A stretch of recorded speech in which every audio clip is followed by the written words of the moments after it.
Donc, je m'appelle Christine Lamade et je suis, comment je vais vous dire ça? Pour simplifier, formatrice pour la société Prométhéan. Prométhéan, c'est une entreprise qui fabrique les écrans Prométhéan qui sont en fait tout simplement derrière moi. Ce que je vous propose pendant une petite demi-heure que nous avons en fait ensemble, c'est de travailler sur, entre guillemets, l'interaction qui est possible entre l'écran qui est donc derrière moi, avec effectivement les solutions que souvent, en fait, souvent, de plus en plus, les élèves ont en fait entre leurs mains, c'est-à-dire des tablettes ou des ordinateurs. C'est-à-dire que souvent, on considère qu'un matériel numérique arrive, donc il y a un écran, il y a un ordinateur, il y a une classe mobile, il y a des ressources, etc., etc. Mais en fait, tout ça, on peut largement le combiner. Et puis, c'est vraiment, voilà, c'est exactement l'idée en fait de ce que je voudrais vous montrer. C'est comment on va pouvoir combiner différentes solutions entre elles avec l'existant que vous avez dans la salle de classe et puis peut-être l'écran interactif qui est arrivé récemment ou prochainement va arriver dans votre classe. Avant de démarrer, peut-être que quand je dis écran interactif ou quand je dis ENI, ça vous parle ou ça vous parle pas tant que ça, donc je viens de m'attarder une petite seconde dessus. Donc, ceci est un écran en fait interactif, c'est-à-dire que pendant longtemps, on installait dans les salles de classe un TBI. Vous savez, c'était une belle dalle blanche avec un vidéoprojecteur. Et puis, on a installé aussi pendant longtemps des vidéoprojecteurs interactifs.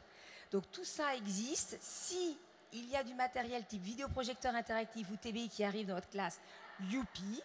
Si c'est un ENI, c'est-à-dire un écran nouvelle génération qui arrive, youpi, youpi. Parce qu'on fait plus de choses. Voilà. Donc les écrans, vous l'avez vu, vous en avez, je vous ai mis une petite photo ici. Ils ont 3 tailles, mais enfin, c'est pas trop la taille qui m'intéresse. Il n'y a pas de vidéoprojecteur. Quelle est la partie la plus fragile sur un TBI et un vidéoprojecteur? Le vidéoprojecteur. Donc du coup, ça va permettre à vos, entre guillemets, à l'outil que vous avez dans cette salle de classe de durer plus longtemps. Et qui dit durer plus longtemps, économisez vos yeux. Parce que le vidéoprojecteur, quand il décline, c'est pas très très bon, c'est flou. Pour les élèves, c'est compliqué. Pour vous, ça l'est aussi. Là, on est sur une dalle en fait robuste parce qu'il y a 3 mm de verre trempé. Donc, on peut mettre ça dans un atelier, ça va résister. Il y a bien entendu des traitements qui ont été mis dessus pour les yeux, filtre bleu, filtre jaune, qui sont importants, parce qu'on n'est pas non plus là pour s'abîmer les yeux.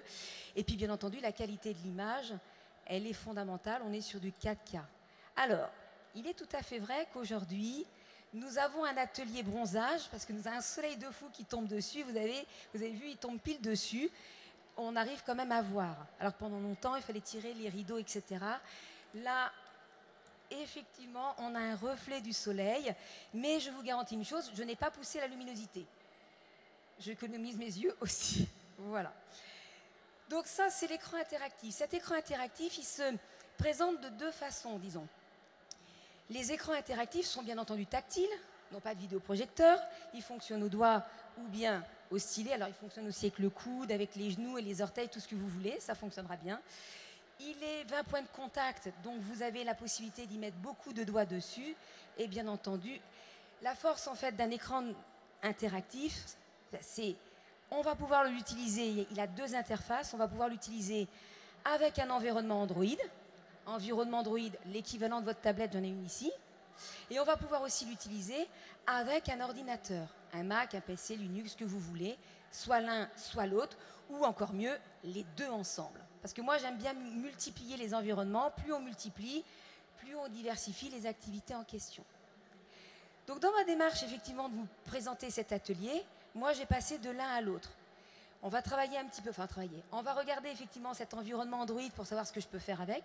Et ensuite, on va basculer sur l'environnement PC, parce que peut-être que vous le savez, les écrans interactifs Prométhéan n'arrivent jamais seuls. C'est pas juste, entre guillemets, une dalle avec rien dedans. Parce que s'il n'y a rien dedans, c'est pas très très intéressant. C'est pas l'écran lui-même qui est important, c'est ce qu'on en fait. Donc, ils arrivent bien entendu avec des applications Prométhéan embarquées, plus celles que vous pouvez vous-même installer.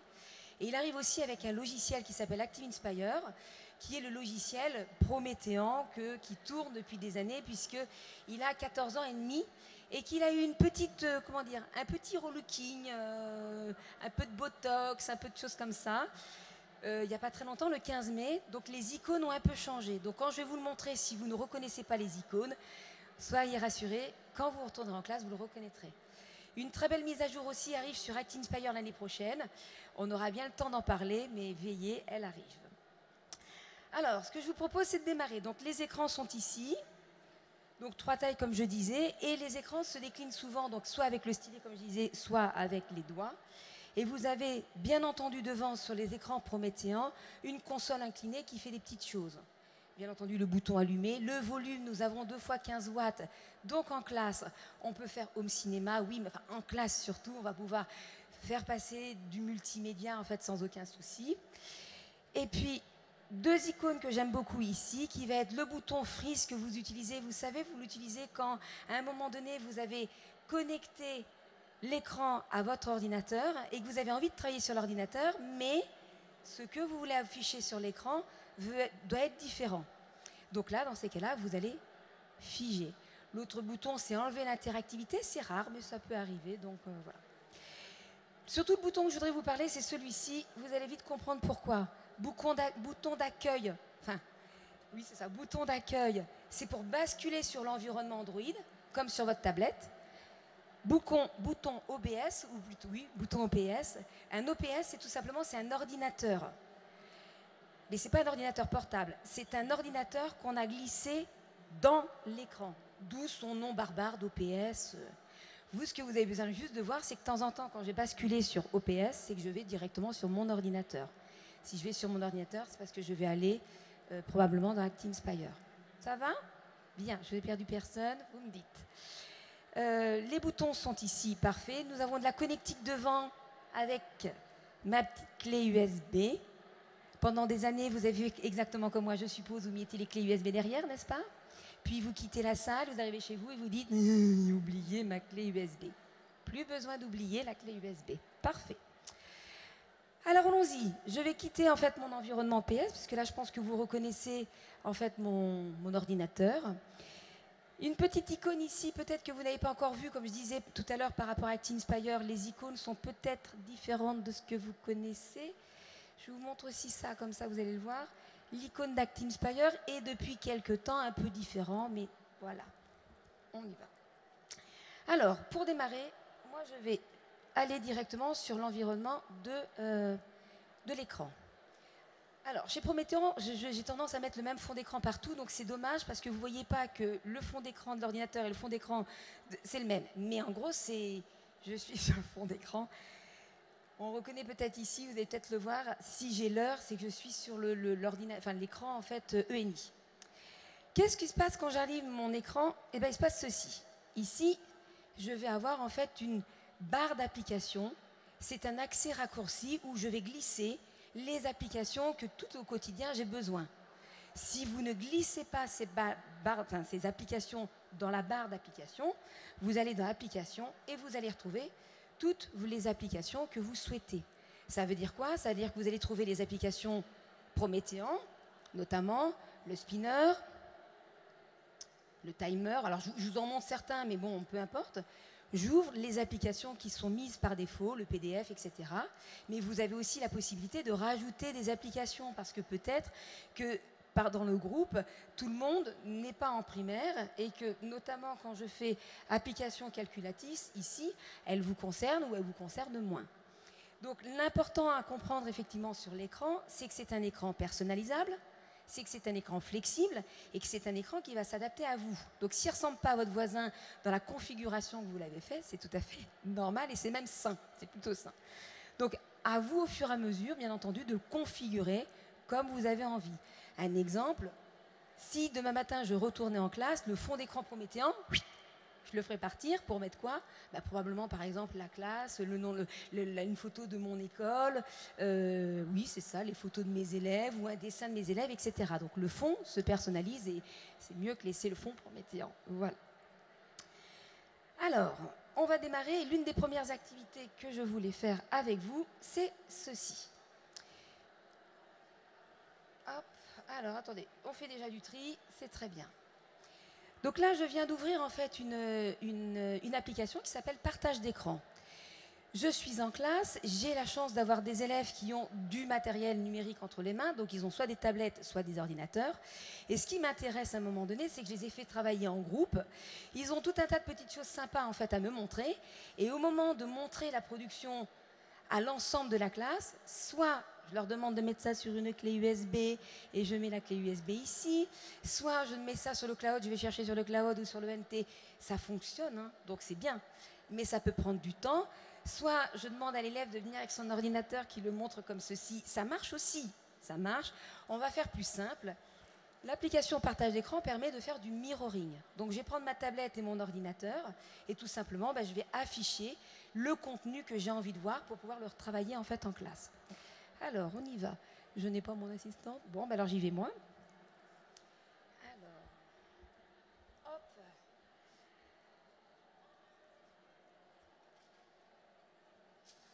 Ah mince.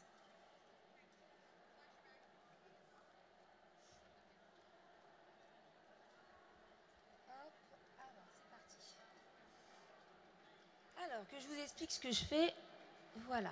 Donc, dans le cas effectivement où j'ai une tablette, quelle que soit la tablette, vieille, pas vieille, un bel iPad ou autre chose, on prend tout. L'important c'est quand même d'avoir un peu de Wi-Fi sur la tablette. Si vous n'avez pas de Wi-Fi, ça va être un petit peu compliqué. Là effectivement, ce qui m'intéresse, alors hop, je vais faire ça là, en direct. Sur la tablette, on va installer une application qui s'appelle Prométhéan et tout simplement, on va rentrer le code qui est affiché ici. Sur mon ordinateur, je vais installer un petit logiciel qui s'appelle ScreenShare et je vais faire exactement la même chose. Je vais rentrer en fait le code qui est ici. L'avantage à un moment donné d'avoir un ordinateur ou d'une tablette, c'est que le code, s'il ne change pas, l'élève, quand il arrive, il clique dessus et le code est déjà à un moment donné préinstallé.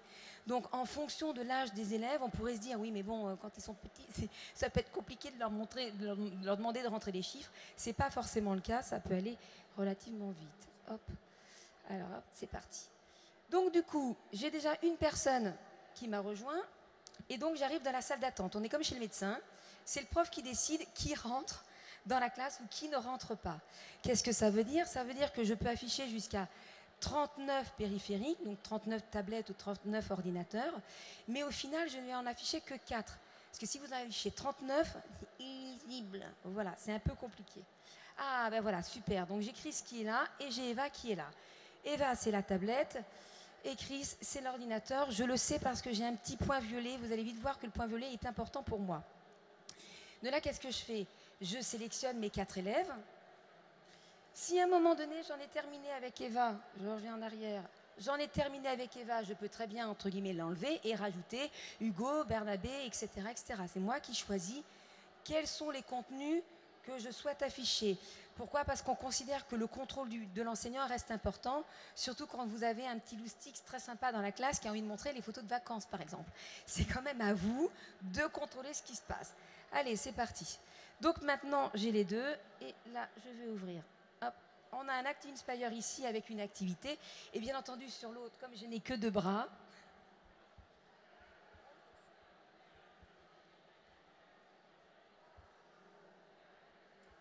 voilà, donc on a du contenu qui arrive. Alors il faut faire attention, on est dans un salon, donc le Wi-Fi est un peu... Tout le monde a le même Wi-Fi grosso modo ici, donc c'est un peu lent. Alors, est-ce qu'Eva apparaît? Toujours pas.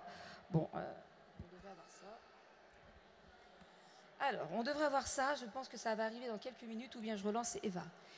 Une nouvelle fois, ce qui va m'intéresser, c'est le contenu qui est affiché. Je peux en avoir 4 au format paysage, ou bien au fur et à mesure. Si celui-ci ne fonctionne pas, je peux l'enlever. Hop, on va revenir. Je vais la relancer. Hop. On va voir si c'est lent. Et je vais regarder le contenu ici d'ActivInspire.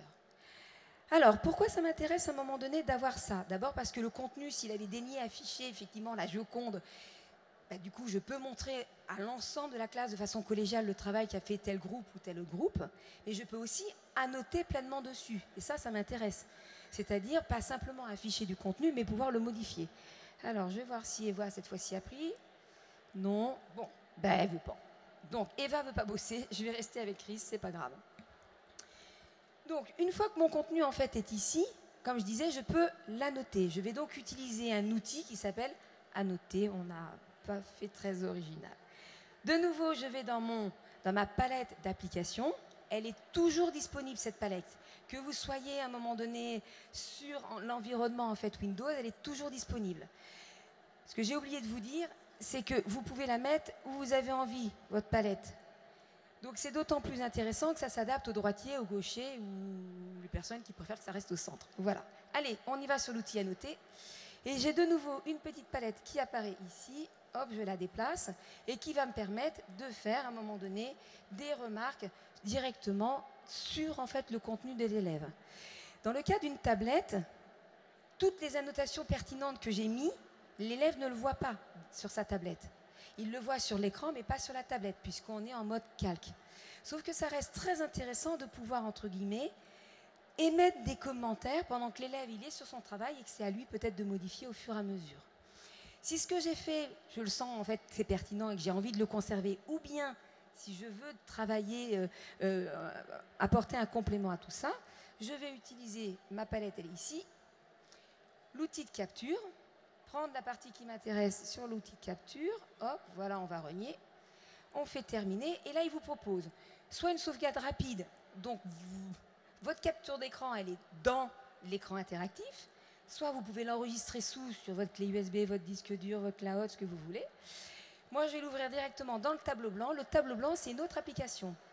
C'est une page blanche à l'infini qui permet, comment dire, le whiteboard en fait en américain, c'est vraiment une page en fait instantanée. C'est ce qu'on faisait pendant très très longtemps sur notre tableau à créer, c'est-à-dire qu'on mettait tout ce qu'on avait besoin de mettre et c'était pas forcément quelque chose de figé comme les cours ActInspire où on a une activité qui apparaît et elle est déjà quasiment, elle est prête.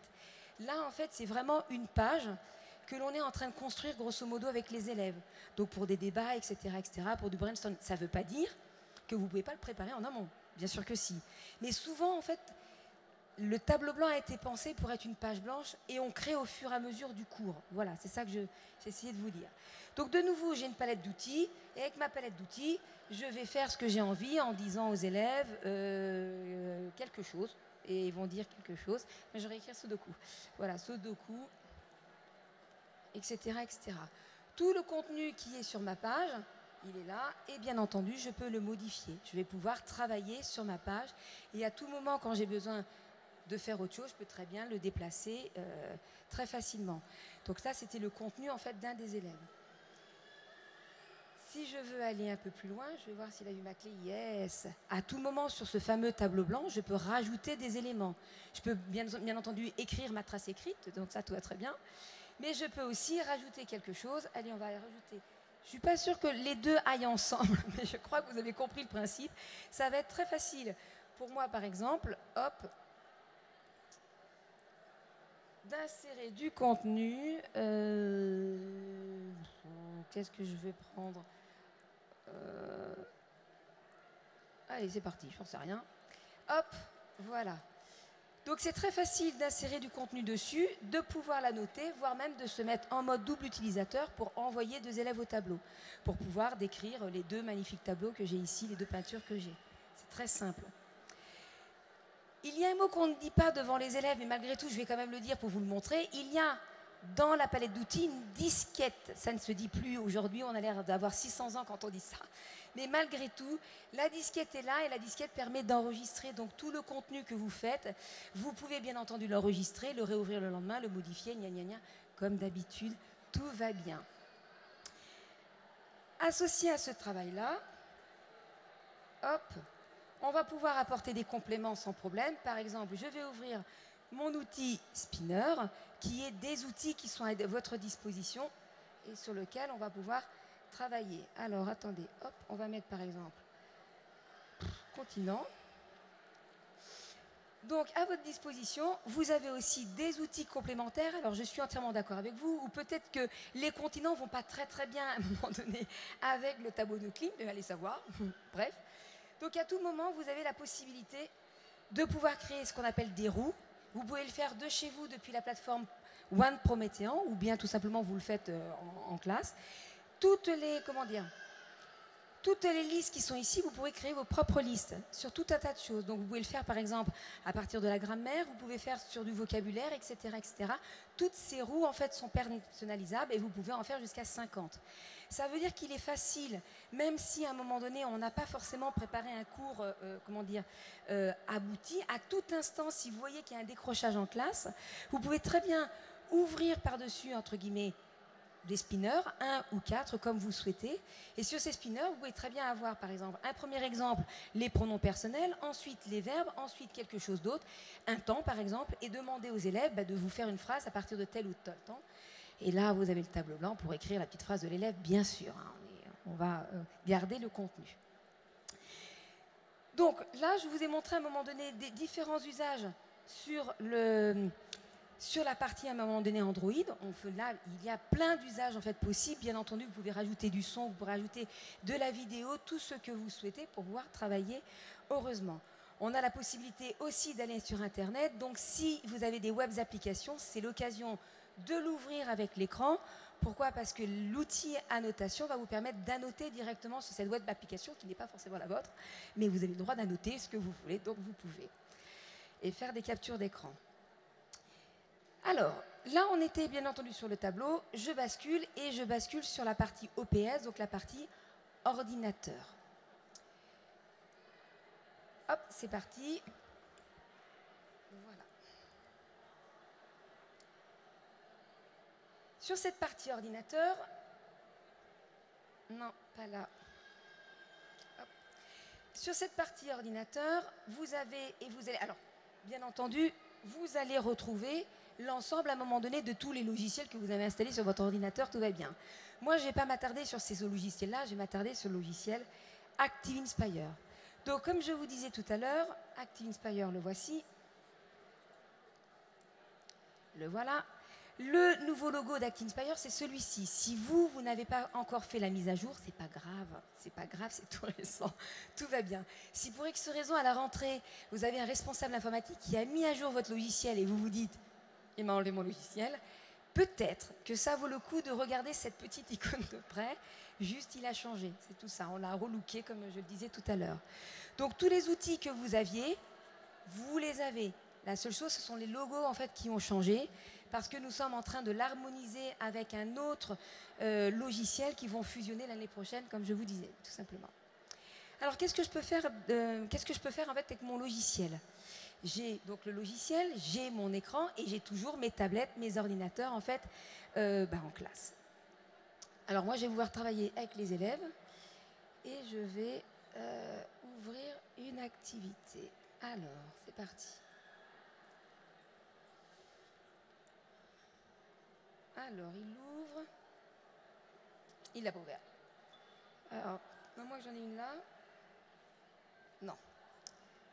Alors, est-ce qu'il y a quelqu'un qui bosse? Oui, voilà. Alors, on est sur des activités, par exemple. Donc, je suis en classe et je souhaite, à un moment donné, travailler sur du contenu ou envoyer du contenu auprès des élèves, par exemple celui-ci, peu importe. Pour pouvoir envoyer ce contenu, je vais donc demander aux élèves de rejoindre ma classe. Pour qu'ils rejoignent ma classe, je vais donc utiliser le bouton qui est ici, qui s'appelle, dans les bases, le bouton Classflow. Donc, c'est connecter les périphériques. On va donc rentrer son identifiant, son mot de passe, donc c'est une adresse mail, et on va avoir un code, et on va demander aux élèves de rejoindre tout simplement la classe, à partir de leur tablette et de leurs ordinateurs. Alors, on y va. Alors, j'ai une adresse hyper longue, où je le fais de là. Non, je ne le fais pas de là.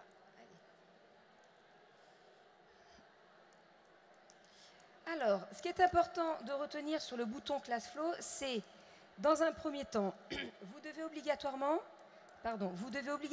avoir la version professionnelle d'ActiveInspire. Si vous avez la version incomplète, ça ne fonctionnera pas. La deuxième chose, vous devez obligatoirement avoir le driver d'installer. Qu'est-ce que ça signifie? Le driver, c'est peut-être un gros mot, mais je vous le dis. En bas de votre logiciel, vous avez une icône ici pour les personnes, les Pro Mac. Elle est au-dessus. Et cette icône-là est importante. C'est le panneau de configuration pour vous permettre d'avoir la dernière version du driver. Si vous ne l'avez pas, vous ne pourrez pas faire ce que... Voilà. Donc, si vous ne l'avez pas, Nous avons notre petit stand qui est juste là-bas. Vous venez me voir et je vous expliquerai comment faire. Ça ne sert à rien de rester bloqué, voilà. Alors, qu'est-ce qu'on voit? Là, c'est mon code classe. Je termine. Hop, je me mets en plein écran et je vais demander aux élèves de rejoindre ma classe. Alors, là, c'est pareil. Alors...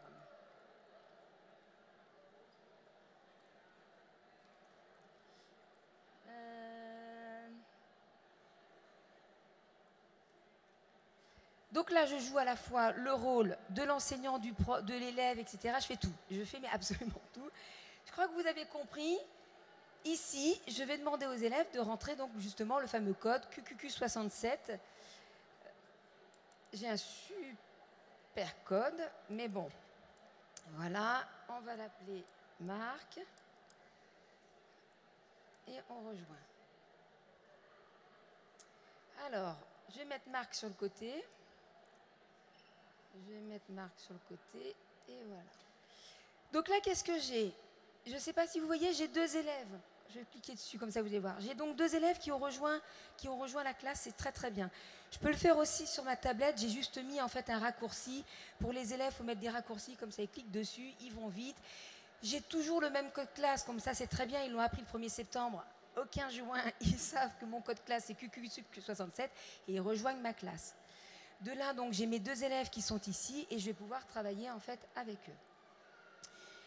Les élèves, les voilà. Si pour X raison, à un moment donné, Marc est dispensé de quelque chose ou Marc a mal au ventre et doit aller à l'infirmerie, je peux très bien momentanément dire que Marc ne participera pas à ce que je vais préparer. Bon, Marc va très bien, donc Marc reste avec nous. Ce contenu-là, si j'ai envie à un moment donné de l'envoyer sur la tablette ou les ordinateurs des élèves, je vais cliquer sur ce bouton qui est ici, c'est-à-dire celui-là. Attention, dans la nouvelle version d'ActInspire, la 3.0, le bouton n'est plus au-dessus. Pendant longtemps, il était là, c'est un petit bouton noir. Là, il faut aller dans la palette de personnalisation. Donc, il faut personnaliser sa palette et demander le bouton. Est-ce que je vous ai perdu ou je refais? Oui, je refais. Très bien. Ma palette d'outils d'ActInspire, c'est la mienne, elle est personnalisable. J'en fais ce que je veux. J'ai le droit, puisque j'ai été prof d'espagnol, de ne pas mettre les outils mathématiques. Mais peut-être que vous aimez les outils mathématiques, et donc si vous passez juste après moi dans la classe, vous vous dites, elle est mignonne, elle m'a enlevé les outils mathématiques. Donc vous avez le droit de les rajouter. Pour rajouter un outil, voilà comment on fait. Alors, c'est parti. On fait aperçu, personnalisé, et tous les outils que vous avez ici, c'est ceux que vous allez pouvoir ajouter là. Donc, ceux que vous avez à gauche, regardez bien, c'est les mêmes qu'ici. Et si je veux rajouter, par exemple, quelque chose comme spot circulaire, je fais ajouter et il a été ajouté, tout simplement. De la même façon. Donc, ça veut dire qu'à chaque fois, c'est à vous de savoir où vous voulez positionner le stylo. Pourquoi je dis ça? Parce qu'un jour, en formation, j'ai vu un enseignant qui se démontait l'épaule parce que le stylo était en haut, sur un tableau, en fait, qui n'était pas ajustable en hauteur. Donc, tous les jours, je veux dire, vous écrivez souvent quand même en classe, il se démontait l'épaule, le pauvre. Bref, donc je lui ai quand même montré qu'à tout moment, les outils en question, il peut les positionner comme il veut, les monter, les descendre, etc. Donc, ce que j'étais en train de vous expliquer, c'est, hop, je remonte, envoyer la page aux élèves ClassFlow, c'est ce fameux bouton qu'aujourd'hui vous n'avez plus dans la palette. Si vous voulez faire ce que je suis en train de faire, il faudra songer à le rajouter. Le mieux, c'est de me demander le tuto. J'ai bien entendu mon petit stand ici, donc si vous vous lancez à envoyer du contenu sur la tablette que vous ne savez pas faire, eh ben, je vous envoie le tuto, ce sera bien plus simple. Comme ça, vous pourrez travailler dessus, pas pendant les vacances, hein, puisque ce sont les vacances, mais au 1er septembre. Allez. Donc maintenant, qu'est-ce que je vois? Hop, j'agrandis, je diminue. Le contenu, à un moment donné, de mon élève est ici. Le contenu, effectivement, d'Anne, c'est exactement le même. Ça veut dire qu'à tout moment, je peux très bien envoyer du contenu sur, un moment donné, les tablettes, les périphériques des élèves. C'est actuellement en mode consultation, ça veut dire que le contenu n'est pas modifiable. Ça ne veut pas dire que je ne peux pas demander d'annoter dessus. Ce qu'on faisait tout à l'heure, on peut très bien, effectivement, le faire. Le contenu est envoyé. Ce que je voudrais aussi vous montrer, c'est ceci. Je vais changer d'activité. Voilà. Et maintenant, qu'est-ce que vous voyez? Donc à tout moment, on peut très bien avoir des contenus envoyés à un moment donné sur les périphériques complètement différents de ce qui se passe à un moment donné sur l'écran. Des choses qui sont liées. Là, forcément, mes deux activités n'y sont pas, mais ça va être très facile de le faire. Pour aller encore un petit peu plus loin, effectivement, là-dedans, on peut très bien aussi interroger les élèves puisqu'ils ont des périphériques dans la classe et leur poser des questions que l'on souhaite. Donc par exemple, ici, hop, on a une activité toute simple. Cette activité qui est là, alors ma palette elle est là, elle m'ennuie. Je peux très bien à tout moment interroger les élèves. Avec le bouton qu'on appelle Express Poll, c'est en fait tout simplement la possibilité de lancer des questionnaires spontanés. Ils peuvent être aussi préparés, ça peut être vraiment des questionnaires, donc questions spontanées, questions préparées ou des questionnaires pour pouvoir en fait non pas interroger les élèves, mais au moins leur donner la parole, les sonder, voir vers où ils sont à peu près, ils suivent le cours ou à peu près ils sont d'accord sur telle ou telle notion. L'Express Poll, il est très utilisé en reprise de classe par exemple. On est tous partis en vacances pendant 2 semaines, vous revenez, vous vous dites super, j'ai démarré le cours sur par exemple Napoléon, et en 2 semaines, est-ce qu'ils ont encore une idée de ce que je suis en train de leur parler? Pas sûr. Mais si vous lancez à un moment donné la question, bah vous verrez tout de suite à un moment donné quel genre de réponse ils vont vous fournir sur tel ou tel effectivement sujet que vous avez lancé. Là, ça va être le cas. A, B, C, D, E, F, O, on est mis en E. Alors on va voir plutôt celui-ci, je n'ai mis que des E.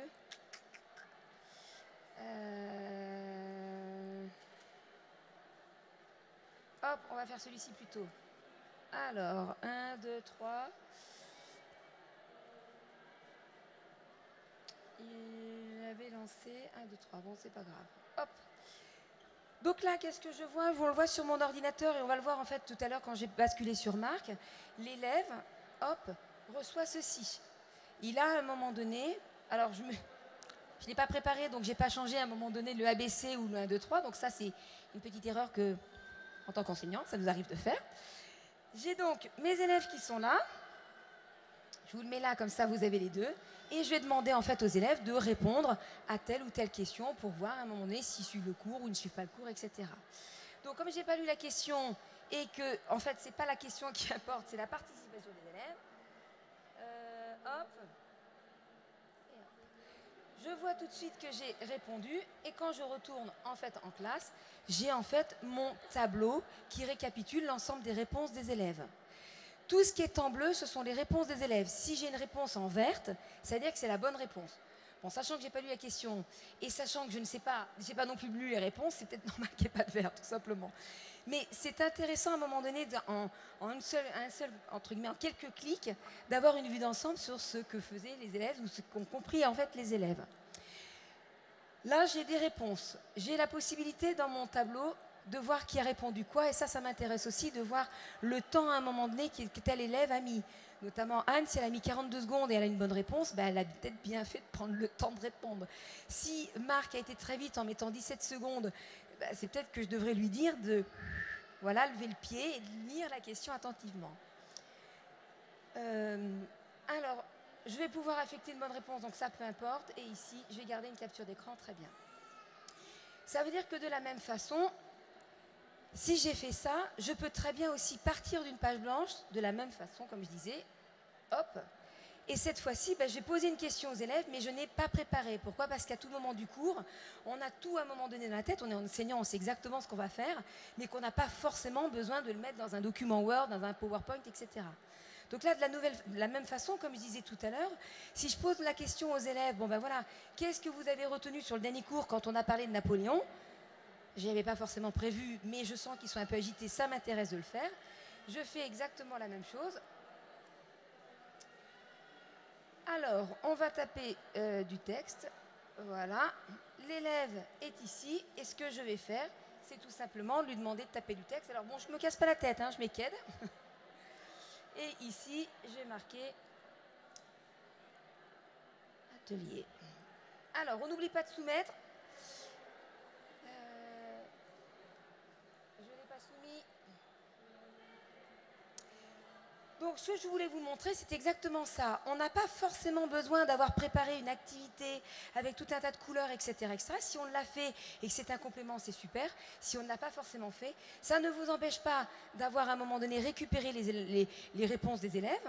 Donc ils peuvent faire des phrases avec 140 caractères. Une nouvelle fois, vous voyez qui a répondu quoi dans les réponses. Et surtout, la partie qui m'intéresse le plus, c'est celle-ci. Alors, est-ce que j'ai écrit en blanc? Je crois que j'ai écrit en blanc. Alors, pot de peinture. Oui, hop. Donc là, les mots sont coupés, c'est pas grave. Hop et hop. Et est-ce que vous voyez ce qui s'est passé? Peut-être que la couleur vous va pas.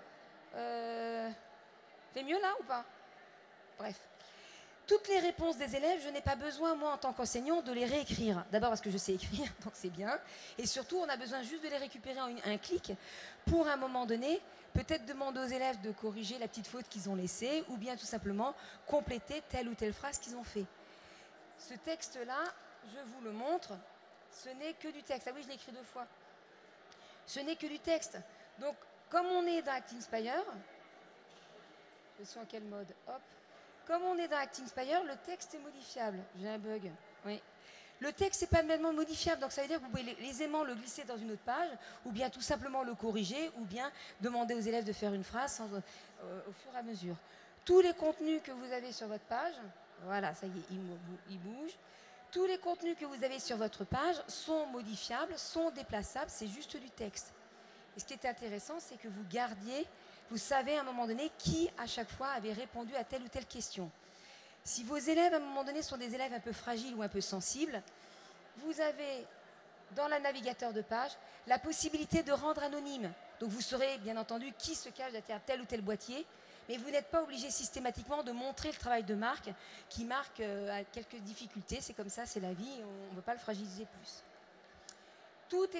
Tout peut se conserver, et je terminerai là-dessus, pardon, par ici. Tout peut s'exporter, donc ça veut dire que le travail que vous faites au quotidien sur je sais pas moi, le calcul mental, sur le vocabulaire, etc., tout peut être exporté pour que vous ayez une vue sur du court terme et du long terme des progrès en fait des élèves. Donc ça reste aussi très intéressant. Est-ce que ça va? Parfait. Bon, j'ai débordé, bien entendu. Alors, c'était à peu près tout ce que je voulais vous montrer en fait aujourd'hui, c'est-à-dire qu'est-ce que l'on peut faire avec une tablette ou un ordinateur en le couplant avec les solutions Prométhéen. S'il y a d'autres choses que vous souhaitez voir et que vous aviez des questions un peu plus précises sur l'écran ou sur le logiciel, dans quelques minutes, je vais migrer cette petite bête directement là-bas. Donc vous pouvez tout simplement nous rejoindre. On a un joli stand et je répondrai peut-être plus à vos questions un peu plus personnalisées. Voilà. Si vous avez des questions, je suis encore là, hein, je ne suis pas partie. En attendant, je vous remercie. Merci.